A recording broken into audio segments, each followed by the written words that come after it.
Om Shanti. Good morning. साकार मुरली 10 अगस्त 2024। बाबा का मीठा मीठा लेटर हम मीठे मीठे बच्चों के मीठे मंथन के लिए। मंथन शुरू करने से पहले आनंद के सागर शिव बाबा की आनंद भरी किरणों के नीचे बैठ जाते हैं और महसूस करते हैं कि मैं आनंद स्वरूपात्मा हूं, आनंद के सागर शिव बाबा की संतान हूं। आज की साकार मुरली बाबा ने ज्ञान और भक्ति दो बातों के ऊपर पूरी मुरली चलाई है। बाबा ने कहा भक्त और भगवान दो चीजें हैं, यानी बच्चे और बाप। तो उसमें क्या क्या, कौन भक्त है कौन भगवान है, कैसे भक्तों को भगवान मिलता है, उसकी गहराई को हम देखेंगे। बाबा ने कहा कि अभी तुम्हारी सब आशाएं पूरी हो जाती हैं। सब आशाएं पूरी हो जाती हैं मतलब बाबा ने कहा फिर तुम्हारा पेट भर जाता है। भगवान हमें आया है तृप्त आत्मा बनाने।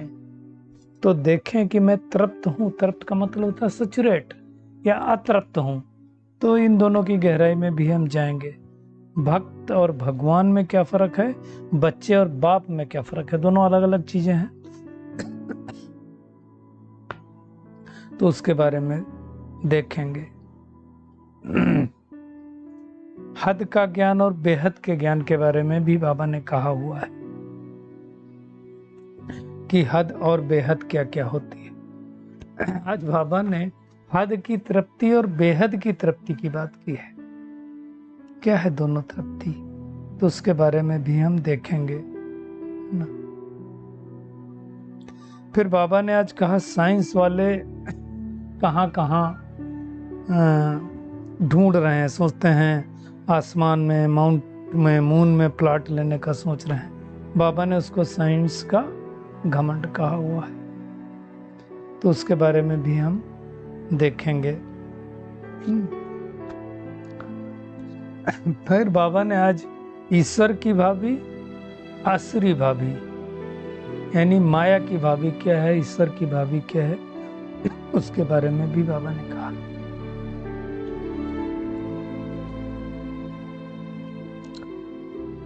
भक्ति और ज्ञान का तो कंट्रास्ट बाबा ने दिया है। दूसरा बाबा ने कहा कि देखिए जीवन निर्वाह तो कर्म करो, पेट को क्या चाहिए, 2 रोटी। लेकिन ये पेट ही पाप कराता है, इसलिए कहते हैं पापी पेट का सवाल है। तो उसके बारे में भी हम देखेंगे। फिर बाबा ने कहा आज नहीं तो कल विनाश तो होना ही है। ये तो पक्का ही है ना।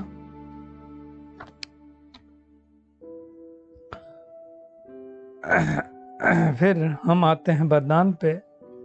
तो बाबा ने कहा तीव्र पुरुषार्थ के द्वारा क्या करो, सभी बंधनों को क्रॉस कर लो। सभी बंधनों का क्रॉस करके मनोरंजन का अनुभव करो। अब बंधनों को क्रॉस करके मनोरंजन का अनुभव करना ये बड़ी बात है। और उसमें बाबा ने उड़ती कला की बात कही। उड़ती कला में हम कब जाएंगे, उड़ती कला की क्या निशानियां हैं, उसके बारे में भी हम देखेंगे। तो शुरुआत करते हैं भक्त और भगवान, बच्चे और बाप। देखिए भक्त के साथ भगवान शब्द आता है और बच्चे के साथ बाप का शब्द आता है। कौन सा संबंध नजदीक का है, क्या कहेंगे। वैसे भक्त और भगवान के ऊपर भी बहुत सारी कहानियां बनाई हुई, और इतना भी कहा गया है कि भगवान भक्त के आगे झुक जाता है, हार मान लेता है। भक्त के आगे झुकना पड़ता है भगवान को भी। ऐसा करके बहुत सारी कहानियां दिखाई गई। सुदामा की लो और जाने दुनिया भर की कहानियां हैं, मैं उसमें नहीं जाऊंगा। दूसरा बच्चे और बाप का है। कौन सा रिश्ता नजदीक का लगता है। भक्त होगा तो भगवान के सामने हमेशा याचना करेगा, मांगेगा। भक्त हमेशा भगवान की महिमा करेगा, अधिकार अपना नहीं समझेगा। और भक्त क्या करेगा? पूजा करेगा, आरती करेगा भगवान के सामने और कहेगा आप सर्वगुण संपन्न हो, 16 कला संपूर्ण हो, मैं पापी हूँ, नीच हूँ, कपटी हूँ, ये बोलेगा। यही तो बोलते हैं ना भक्ति मार्ग में। और क्या कहते हैं? भक्त भगवान के आगे याचना करेगा, मांगेगा, हाथ फैलाएगा, यही करेगा। बच्चा क्या करेगा? बाप के सामने अधिकार से लेगा। बच्चा बाप के ऊपर अधिकारी है, कभी याचना नहीं करेगा। ये नहीं कहेगा कि आप सर्वगुण संपन्न हो, नहीं हो। आप सर्वगुण संपन्न हो तो मैं भी हूं, मैं आपका बच्चा हूं। आप करोड़पति हो तो मैं भी करोड़पति हूं। डिफरेंस। वो ये कभी नहीं कहेगा कि आप तो बहुत अच्छे हो, मैं बहुत खराब हूं। नहीं, मैं उनका बच्चा हूं तो मैं वैसे हूं। अब दुनिया में देखो, जो बड़े बड़े लोगों के बच्चे होते हैं उनको कितना नशा रहता है। बच्चे को अधिकार होता है, और जो अधिकार होता है उसको मांगना नहीं पड़ता है माँ बाप से। अधिकारी बच्चे को अपने आप सब कुछ मिल जाता है। आप घर पे देखो, जो बच्चा होता है वो क्या बोलता है घर पे आकर के? मम्मी पापा फीस भर देना अगले महीने की। अधिकार के साथ बोल रहा है ना। भक्त बोलेगा भगवान को अधिकार के साथ मेरी फीस भर देना? नहीं, नहीं बोल सकता है। याचना करेगा, हे प्रभु, हे ईश्वर, हे गॉड, हे अल्लाह, मेरी झोली भर देना। बच्चा क्या बोलेगा? भगवान मेरा एक काम कर देना। लेकिन बच्चा बनने के लिए बाप के साथ संबंध होना चाहिए ना, बाप को पहचानना तो चाहिए ना। उसके बगैर आप नहीं बन सकते हैं। तो बाबा ने कहा भक्त तो ढेर के ढेर हैं, भगवान एक ही है, लेकिन उस भगवान को तो पहचानते नहीं दुनिया वाले। शरीर द्वारा भक्ति करते हैं, भगवान से मिलने के लिए करते हैं, लेकिन हम भी भक्त थे, हम भी नहीं जानते थे। अब हमें भगवान मिल गया, मतलब ड्रामा को हम समझ गए, ज्ञान मिल गया। बाबा ने कहा जब संपूर्ण ज्ञानी बन जाएंगे तो यहाँ नहीं रहेंगे। अरे एक स्कूल में हम एग्जाम पास करते तो फिर दूसरे स्कूल जाते हैं ना, हाई स्कूल पास करके फिर इंटर कॉलेज में जाते हैं ना, इंटर कॉलेज के बाद फिर डिग्री कॉलेज में जाते हैं ना। बाबा ने कहा ज्ञानी को तो पढ़ाई की दरकार नहीं रहती। ज्ञानी एक बार बन गए संपूर्ण ज्ञानी, फिर पढ़ाई की जरूरत नहीं। भक्तों को भगवान पढ़ा रहे हैं। अभी हम ज्ञानी नहीं बने, संपूर्ण ज्ञान धारण कर रहे हैं, ज्ञान ले रहे हैं। ज्ञानी तो आत्मा किसको कहेंगे? जो परफेक्ट की अवस्था में चली जाए, परफेक्शन हो जाए, जो संपूर्णता की अवस्था में चली जाए, उसको ज्ञानी कहेंगे। ज्ञानी बन रहे हैं, भक्ति से निकलकर हम ज्ञान में आए हैं। अब हमें चेकिंग करना है, देह अभिमान तो नहीं है, वो चेक करना है। भक्त को ही तो भगवान ज्ञान देता है, इसलिए गायन भी है, ज्ञान अंजन सदगुरु दिया, ज्ञान अंधेर विनाश। सदगुरु ने जब ज्ञान का अंजन दिया, ज्ञान का तीसरा नेत्र दिया, तो अज्ञान चला गया।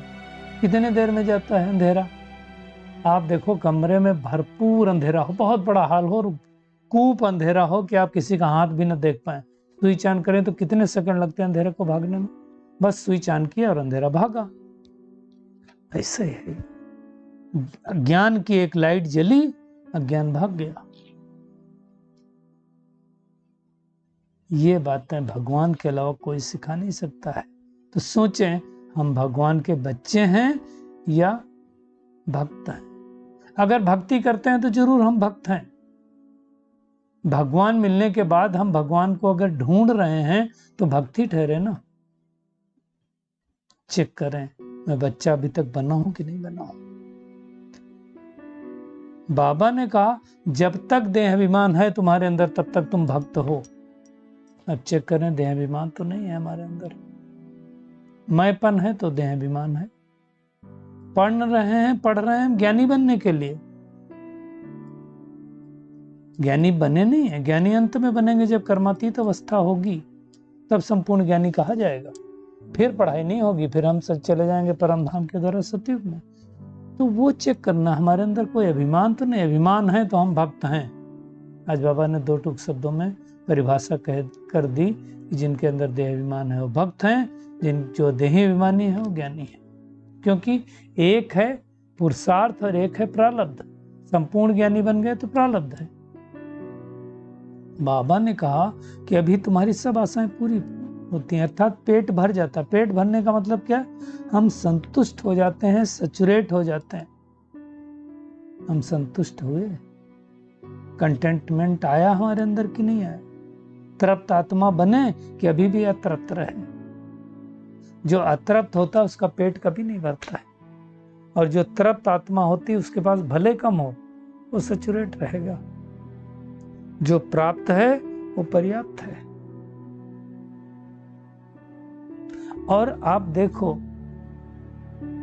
जो संतुष्ट होता है उसको मिलता भी जाता है। तो इन बातों को अच्छी तरह से समझना। आज बाबा ने कहा एक है हद की सृष्टि और दूसरी है बेहद की सृष्टि, और एक है हद की तृप्ति और बेहद की तृप्ति।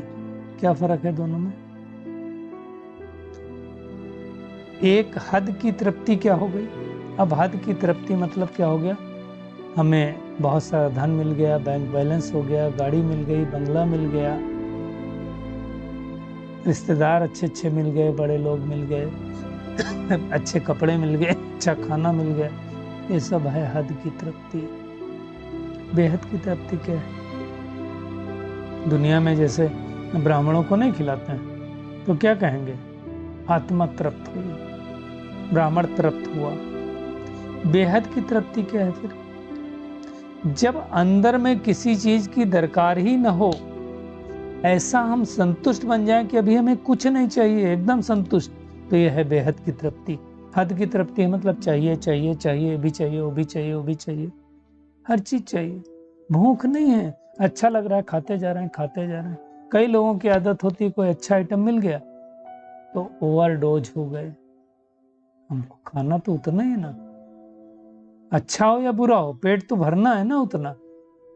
लेकिन अच्छा होने से एक पीस ज्यादा खाएंगे, एक रोटी ज्यादा खाएंगे, सब्जी ज्यादा खाएंगे, मीठा ज्यादा खाएंगे, तो क्या हो गए? हद की तृप्ति में आ गए ना। हमें तो बेहद की तृप्ति में करना है। बेहद का बाप है, बेहद की सृष्टि में लेकर के जा रहा है। हद का बाप क्या करेगा? हद में रखेगा ना। तो हद और बेहद के बारे में बाबा समझा रहा है।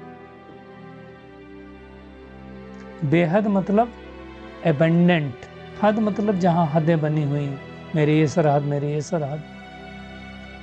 बाबा ने कहा कि लोग बाप को ही भूल गए। अपने बाप को तो सभी जानते हैं और इस बाप को सब भूल गए, इसलिए इसको भूल भुलैया का खेल कहा जाता है। लखनऊ में है ना भूल भुलैया। बाबा ने कहा इसलिए गायन है कोटों में कोई और कोई में भी कोई कितने थोड़े निकलते हैं जो यथार्थ रीत से बाबा को जानते हैं। हाँ, हद का बाप है तो हद का वर्षा मिलेगा, बेहद का बाप है तो बेहद का वर्षा मिलेगा। और बेहद का बाप ना आए तो हमारा पेट भर नहीं सकता है। जब सारा पेट खाली हो जाता है तो भगवान आता है पेट भरने के लिए, और ऐसा पेट भरता है जो हमें किसी चीज की दरकार नहीं रहती है। यह है बेहद की तृप्ति। हद की सब कुछ चीजें होते हुए भी हमें कहीं न कहीं अतृप्ति लगती है। सब कुछ मिल गया फिर कहेंगे सुख शांति नहीं जीवन में, रुपया पैसा धन दौलत बहुत आ गया, कंटेंटमेंट नहीं आया, संतुष्टता नहीं आया। फिर बाबा ने कहा आजकल लोग क्या कर रहे हैं कि सोचते हैं कि ये दुनिया में नहीं कुछ मिल रहा तो दूसरी दुनिया में जाएं। मून में भी सोचते हैं दुनिया, सितारों में भी दुनिया, सोचते हैं प्लाट लेंगे जाकर के। बाबा ने कहा मून पे सोचते हैं प्लाट बुकिंग कर लें। अब सोचो वहां जाके तुम रहोगे, तुम्हारे पोतरे धोतरे रहेंगे, कैसे हो सकता है? दूसरे बाबा ने साफ शब्दों में कहा कोई दूसरे प्लेनेट पे कोई लाइफ नहीं है, इसमें बुद्धि लगाने नहीं है। बाबा ने कहा यह है साइंस का घमंड, बाकी कुछ नहीं, ट्रायल करते रहते हैं, माया का पंप है।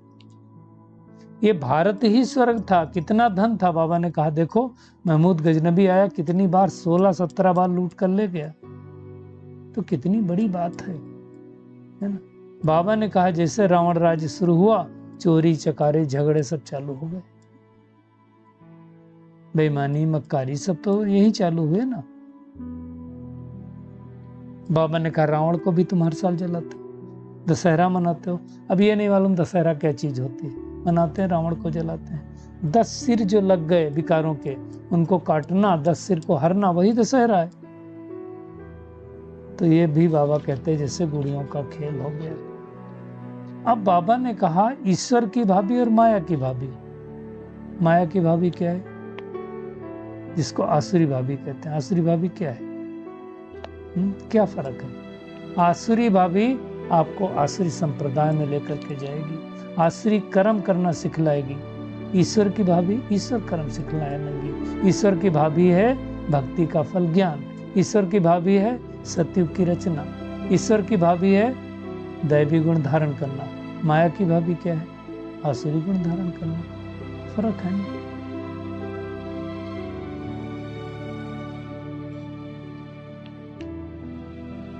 तो ये सारी बातें समझना। ज्ञान का, सुख का सागर परमपिता परमात्मा है, दूसरा कोई नहीं है दुनिया में। और एक चीज कहते हैं, ईश्वर की भाभी के लिए क्या बोलते हैं लोग?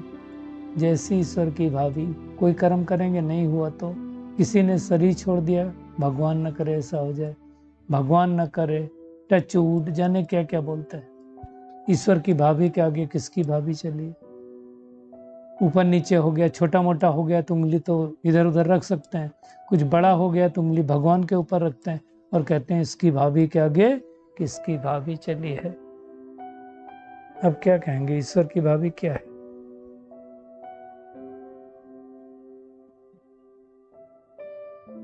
सोचो।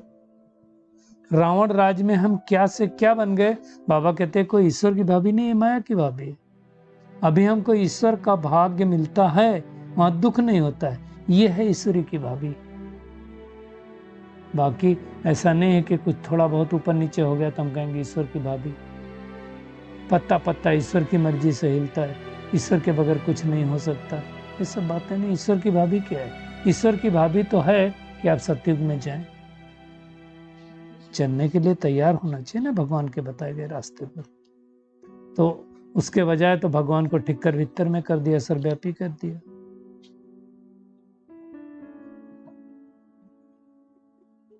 बाबा ने कहा मनुष्यों की वृद्धि हो रही है सृष्टि की। कब तक होगी? जब तक आत्मा ऊपर से ना उतर आए। वहां भी तो आत्माओं का स्टॉक फिक्स स्टॉक है ना, वो स्टॉक खत्म हो जाएगा तो आत्माएं रहेंगी नहीं, फिर वापस जाएंगी। तो ये बातों को अच्छी तरह से समझना। बाबा कहता तुम्हें भक्ति और ज्ञान का अंतर मिला है, तो हम सबको एक लिस्ट बनानी चाहिए, भक्ति और ज्ञान में क्या फर्क है। भक्ति में हम क्या करते थे, ज्ञान में हम क्या कर रहे हैं। बाबा ने कहा पेट को तो 2 ही रोटी चाहिए और तो कुछ चाहिए नहीं, लेकिन पेट बहुत पाप कराता है, इसलिए कहते हैं पापी पेट का सवाल है। पेट को तो 2 ही रोटी चाहिए, अब 2 रोटी खाने के बाद जो जो चाहिए, ब्रेड चाहिए, बटर चाहिए, ब्रेड बटर चाहिए ना सबको, पिज्जा चाहिए, समोसा चाहिए, कचौड़ी चाहिए, ये सब क्या है? पापी पेट का सवाल है।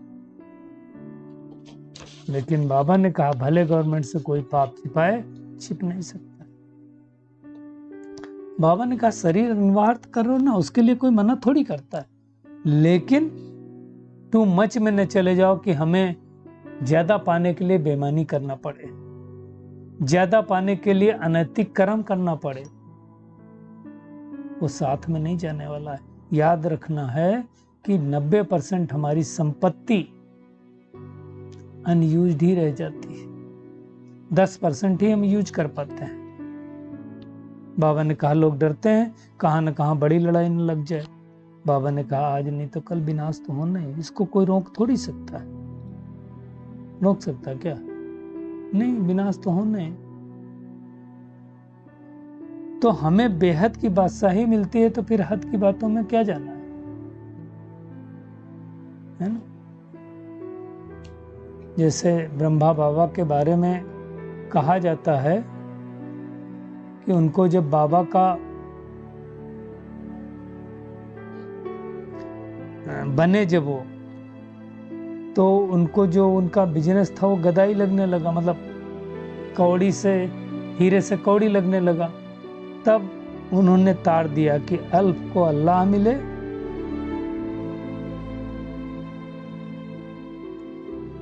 बे को झूठी बादशाही, मतलब अपने पार्टनर के लिए लिखा था। उनको वो हीरे जो थे वो कौड़ी लगने लगे। तो अब सोचो आप, कहाँ बाबा इतने रॉयल और इतने उससे रहते थे, और कहाँ आप सोचो कि क्या क्या हो गया।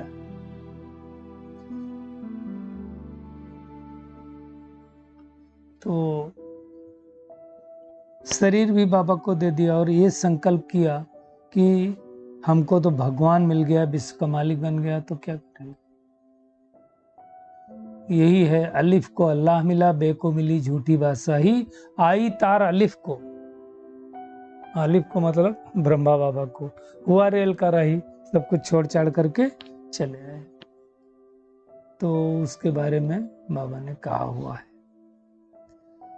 आज के वरदान पर आते हैं। तीव्र पुरुषार्थ द्वारा सभी बंधनों को क्रॉस कर मनोरंजन का अनुभव करने वाले डबल लाइट भव। बाबा ने कहा, कई बच्चे कहते हैं वैसे तो मैं ठीक हूँ, पुरुषार्थ भी ठीक है, लेकिन क्या करें, ये परिस्थिति आ गई, ये कारण है ना, संस्कारों का कारण, व्यक्तियों का कारण, वायुमंडल का बंधन है।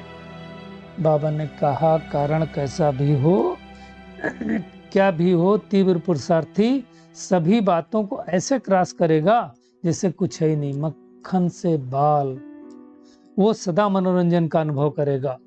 ऐसी स्थिति को बाबा ने क्या कहा, उड़ती कला और उड़ाती कला। और इसकी निशानी क्या बताई, डबल लाइट। तो ऐसे डबल लाइट हैं कि नहीं, वो हमें चेक करना है।